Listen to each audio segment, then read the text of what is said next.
আমির খান করিশ্মা কাপুরের রাজা হিন্দুস্তানি মুভির কিছু ইন্টারেস্টিং আননোন ফ্যাক্ট আমি ভিডিও লাস্টে শেয়ার করবো। খুবই ইন্টারেস্টিং, স্কিপ না করে ভিডিওটা পারলে পুরো দেখো। সাথে সাথে এই সিনেমার বাজেট কত, বক্স অফিসে কত কালেকশন করেছিল, বক্স অফিসে কি বডি টেনেছিল তাও শেয়ার করবো। পার্সোনালি এই সিনেমাটা আমার কেমন লেগেছে তাও শেয়ার করবো। ভিডিওটা পারলে পুরো দেখো, আর যদি ভালো লাগে তাহলে অবশ্যই এটা লাইক করে দিয়ে যেও। So friends, welcome back to my channel. আজ 2 সেপ্টেম্বর 2025, মঙ্গলবার। ওয়েদার ভালো, কাল রাত থেকেই বৃষ্টি হচ্ছে, 10টার পর থেকে কাল রাতে ঝোড়ো হাওয়া, ঝড় আর মুষলধারে বৃষ্টি হয়েছে। কালকে যা গরম পড়েছিল তারপর থেকে রাত্রে বৃষ্টির পর থেকে মেঘলা ওয়েদার, এখনো মেঘলা ওয়েদার, এখনো 2-4 ফোঁটা বৃষ্টি পড়ছে। আর খুব ভালো একটা ওয়েদার, ঠান্ডা ঠান্ডা ভাব। আর এই শহরের মাঝখানে ভিডিওটা শ্যুট করছি। ঠিক আর কয়েকদিন বাদেই মহালয়া, আজকে 2 তারিখ, ঠিক 19 দিন পরে দেবীপক্ষের সূচনা, মহালয়া। তা মহালয়া মানেই পুজো শুরু। অনেক জায়গায় প্যান্ডেল উদ্বোধন করে দেয়। আর পুজোর আগের এই যে মুহূর্তগুলো আমার বেশ ভালো লাগে, তাই আমি প্রত্যেকটা ভিডিও শেয়ার করি। এই ভিডিও তাই শেয়ার করছি, বলতেও বেশ ভালো লাগে। সব জায়গায় জোর কদমে প্যান্ডেলের কাজ চলছে, দুর্গা ঠাকুর প্রস্তুতির কাজও চলছে, কেনাকাটা চলছে, সবাই সবাই নিজের সাধ্য মতো কেনাকাটা করছে। এই যে আগে যে অ্যাম্বিয়েন্সটা, এই মুহূর্তটা আমার ব্যাপক লাগে। দুর্গাপুজোর দিনগুলোর থেকেও আমার এই আগের মুহূর্তগুলো বেশি ভালো লাগে। আর এই সবারই মাঝখানে এই ভিডিওটা শ্যুট করছি। রাজা হিন্দুস্তানি আজ থেকে 29 বছর আগে 1996 সালের 15ই নভেম্বর রিলিজ করেছিল। সম্ভবত ওই সময় দিওয়ালি ছিল। মুখ্য চরিত্রে ছিল আমির খান, করিশ্মা কাপুর, সুরেশ ওবরায়, জনি লিভার, মনীষ বেল, কুণাল খেমু তখন ছোট ছিল তাই মাস্টার কুণাল খেমু, বীরু কৃষ্ণন, অর্চনা পুরান সিং, রাজাক খান, আরও অনেকে ছিল। রাজা হিন্দুস্তানি একটা রোমান্টিক ড্রামা মুভি। রাইটার ও ডাইরেক্টর ছিল ধর্মেশ দর্শন। প্রডিউস করেছিল আলী মোরানি, করিম মোরানি আর বন্টি সুরমা। মিউজিক দিয়েছিল নাদিম শেবান, গান লিখেছিল সমীর।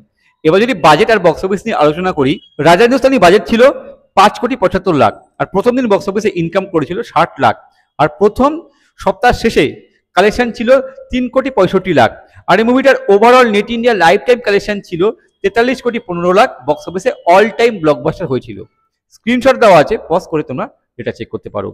এবার যদি এই মুভিটাকে আমি এক লাইন রিভিউ করি, আমার তো ব্যাপক লেগেছে। আমার অন্যতম পছন্দের সিনেমা বলতে পারো। আমার খুব ভালো লাগে, আমি অনেকবার দেখেছি, আর সুযোগ পেলে আমি সিনেমাটা আবার দেখি, আমার বেশ ভালো লাগে। যদি গল্পটা একটু করে শেয়ার করি, এখানে রাজা যে ক্যারেক্টারটা প্লে করছে আমির খান, সে ট্যাক্সি চালায়। তার নিজের ট্যাক্সি না, তার কাকা কাকি ট্যাক্সি সে চালায়। এই সূত্রে তার নাম রাজা হিন্দুস্তানি। পালঙ্কের জায়গাটা যেখানে সে থাকে, খুব ইমানদার ছেলে, আর ইগো খুব আছে। আর তার চেলা হচ্ছে কুণাল খেমু, যখন বাচ্চা থাকে। এবার সেখানে আসে হচ্ছে করিশ্মা কাপুর। করিশ্মা কাপুর কোটিপতির মেয়ে, তার বাবার চরিত্রে সুরেশ ওবরায়। তার মা নেই, তার সৎ মা আছে, সেই সৎ মায়ের চরিত্রে অর্চনা পুরান সিং। সেখানে সে আসে। এবার প্রথম দেখাতেই আমির খান করিশ্মা কাপুরের ভালোবাসায় পড়ে যায়, ভালোবেসে ফেলে। কিন্তু সে জানে যে তার অকাত নেই যে করিশ্মা কাপুরকে ভালোবাসবা, তাকে বিয়ে করবার। সে সেটা মেনেও নেয়, কিন্তু মনে মনে ভালোবাসে। এবার আমির খানের সরলতা দেখে করিশ্মা কাপুরও আমির খানকে ভালোবেসে ফেলে, এদের বিয়েও হয়। সমস্যা হয় তখন যখন নাকি করিশ্মা কাপুর, আমির খান করিশ্মা কাপুরের বাড়িতে আসে। করিশ্মা কাপুরের সৎ মা, সে করিশ্মা কাপুর ভালো চোখে দেখে না, সে সম্পত্তির লোক। বুঝতেই পারছো কি ব্যাপার, যাতে সম্পত্তিটা আদায় করা যায়, কুমতলব আছে। সেই সূত্রেই যখন নাকি করিশ্মা কাপুর, আমির খান সেই করিশ্মা কাপুরের বাড়িতে যায়, এমন ঘটনা ঘটে যে আমির খান আর করিশ্মা কাপুরের সম্পর্কে ভাঙন ধরে যায়। কি এমন ঘটে যে তাদের মধ্যে সম্পর্কে ভাঙন ধরে যায়? এবার কীভাবে সেটা জোড়া লাগে, আরও কী কী জিনিসপত্র হয়, তার জন্য তোমাদের এই সিনেমাটা দেখতে হবে। আমার তো ব্যাপক লেগেছে সিনেমাটা। অনেক এমন এমন মুহূর্ত আছে যেগুলো দেখতে বেশ ভালো লাগে। স্পেশালি গাছের তলায় যে সিনটা আছে, ওটা সবার ভালো লাগবে। যাই হোক, দেখলেই বুঝতে পারবে। আর ইমোশন এই সিনেমায় ভালোভাবে ওয়ার্ক করে, কমেডিও ভালোভাবে ওয়ার্ক করে। জনি লিভার মেনলি কমেডি করেছে সিনেমাতে। আর এই সিনেমার টোটাল জার্নিতে যে গানগুলো যে আসে, সব কটা গান ভালো। A1 আউটস্ট্যান্ডিং ব্লকবাস্টার গান, এখনো শুনতে ভালো লাগে। স্পেশালি পরদেশি পরদেশি জানা নেই গানটা। আর আমার সব থেকে বেশি ভালো লাগে হচ্ছে আয় হো মেরি জিন্দগি মে তুম বাহার বান কি, গানটা আউটস্ট্যান্ডিং। যদি পারফরমেন্সের প্রসঙ্গে আসি, আমির খান অসাধারণ, ব্যাপক আউটস্ট্যান্ডিং পারফরমেন্স দিচ্ছে আমির খান এই সিনেমাতে। ব্যাপক অভিনয় করেছে, যেরকম হ্যান্ডসাম দেখতে লেগেছে সেরকম ভালো অভিনয় করেছে আমির খান এই সিনেমাতে। করিশ্মা কাপুর এত সুন্দর দেখতে লেগেছে এই সিনেমাতে, খুব সুন্দর লেগেছে সিনেমাতে। আর ভালো অভিনয় করেছে করিশ্মা কাপুর, আউটস্ট্যান্ডিং পারফরমেন্স বাই করিশ্মা কাপুর, ব্যাপক অভিনয় করেছে। আর করিশ্মা কাপুরের চোখটা হেভি ছিল, ব্যাপক লাগে হচ্ছে নীল চোখ। করিশ্মা কাপুরের বাবা চরিত্রে সুরেশ ওবরায় ভালো অভিনয় করেছে। জনি লিভার কমেডি করেছে, মানে কমেডি জোন ভালো অভিনয় করেছে। বাচ্চা কুণাল খেমু ভালো অভিনয় করেছে। আরও যারা যারা ছিল নিজে নিজে ভালো কাজ করেছে। সব মিলিয়ে খুব ভালো একটা সিনেমা। না দেখে থাকলে সিনেমাটা দেখো, আমি লিখে দিচ্ছি, তোমাদের প্রত্যেকে ভালো লাগবে সিনেমাটা। যদি রোমান্টিক মুভি দেখতে পছন্দ করো, ভালো গান সমেত, ভালো পারফরমেন্স সমেত, তো এই সিনেমাটা তোমাদের জন্য। সিনেমাটা দেখো, ভালো লাগবে। এবার কিছু ইন্টারেস্টিং ফ্যাক্ট। এই মুভিতে করিশ্মা কাপুর ছিল লিড রোলে, কিন্তু এই রোলটার জন্য প্রথমে অনেক অ্যাক্ট্রেসকে অ্যাপ্রোচ করা হয়েছিল। যেমন প্রথমে পূজা ভাটকে সাইন করা হয়েছিল, কিন্তু আমির খান পূজা ভাটের একটা ক্ল্যাশ ছিল, এই জন্য পূজা ভাট বেরিয়ে যায় সিনেমা থেকে। ইভেন জুহি চাওলাকেও সাইন করা হয়েছিল, কিন্তু জুহি চাওলা কোনো কারণবশত রোলটা করতে পারেনি। ইভেন ঐশ্বরিয়া রায়কেও অফার করা হয়েছিল, কিন্তু ঐশ্বরিয়া রায় কোনো কারণবশত রোলটা করতে পারেনি। ফাইনালি করিশ্মা কাপুরকে এক্স করা হয়। আর আমি বলবো করিশ্মা কাপুর ছিল পারফেক্ট কাস্ট, কেননা করিশ্মা কাপুর এত সুন্দর পারফরমেন্স দিয়েছে এই সিনেমাতে, আর এত সুন্দর দেখতে লেগেছে, অন্য কেউ হলে এইভাবে রোলটাকে ফুটিয়ে তুলতে পারতো না।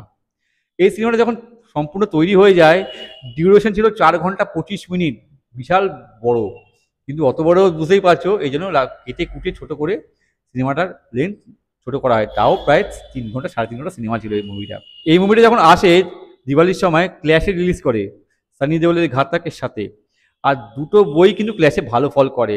নর্মালি কি হয়, একটা সিনেমা ভালো হয়, একটা সিনেমা খারাপ হয়ে যায়, এফেক্ট পড়ে ব্যবসায়, কিন্তু দুটো সিনেমায় ব্যাপক ব্যবসা করেছিল বক্স অফিসে, ব্যাপক। মানে যদি কম্পিটিশন হিসেবে দেখি, ডেফিনেটলি রাজা হিন্দুস্তানি ঘাতককে হারিয়ে দিয়েছিল, কেননা ঘাতক সুপারহিট হয়েছিল বক্স অফিসে, আর রাজা হিন্দুস্তানি অল টাইম ব্লকবাস্টার হয়েছিল। তবু এটাও বলে রাখি, যখন ওপেনিং নিয়েছিল, ওপেনিং যখন ছিল, তখন কিন্তু ঘাতক এগিয়ে ছিল, কেন ওই সময় সানি দেওলের একটা আলাদা ক্রেজ ছিল। কিন্তু এই সিনেমার এত ভালো হয়েছিল আর অডিয়েন্স এত পছন্দ করেছিল সিনেমাটা, যে ওয়ার্ড অফ মাউথ এই সিনেমাটার পক্ষে যায়। আর এই সিনেমাটা ঘাতকের থেকেও বেশি চলে। ঘাতক একটা পয়েন্টে গিয়ে শো বন্ধ হয়ে যায়, কিন্তু এই সিনেমাটা থেমে থাকে না, এই সিনেমাটা লং রান নেয় বক্স অফিসে, এই জন্য কালেকশনটা এখানে গিয়ে দাঁড়ায়, আর ফাইনাল নাম্বারে ঘাতককে হারিয়ে দেয়। কিন্তু এটা অবশ্যই বলবো, দুটো সিনেমাই বক্স অফিস উইনার ছিল, দুটো সিনেমাই বক্স অফিস জিতেছিল বক্স অফিসে, কারণ দুটো সিনেমাই কিন্তু বক্স অফিসে ভালো ফল করেছিল, দুটোই সাকসেসফুল ছিল। সো ফ্রেন্ডস, যদি ভিডিওটা ভালো লাগে তাহলে লাইক করো, শেয়ার করো, নতুন থাকলে আমার চ্যানেলে সাবস্ক্রাইব করতে পারো। যদি কোনো সিনেমার সম্পর্কে জানতে চাও তো আমায় কমেন্ট করে পাঠাও, আমি চেষ্টা করবো সেই সিনেমার সঙ্গে ভিডিও বানাবার আর তোমাদের সকলের সাথে শেয়ার করবার জন্য। ততক্ষণের জন্য বিরতি নেবো, তোমরা প্রত্যেকে ভালো থাকো, tata bye, Jai Hind, take care and stay cool man. আর এই মুভিটা পারলে অবশ্যই দেখো, তোমাদের প্রত্যেকের ভালো লাগবে আশা করছি।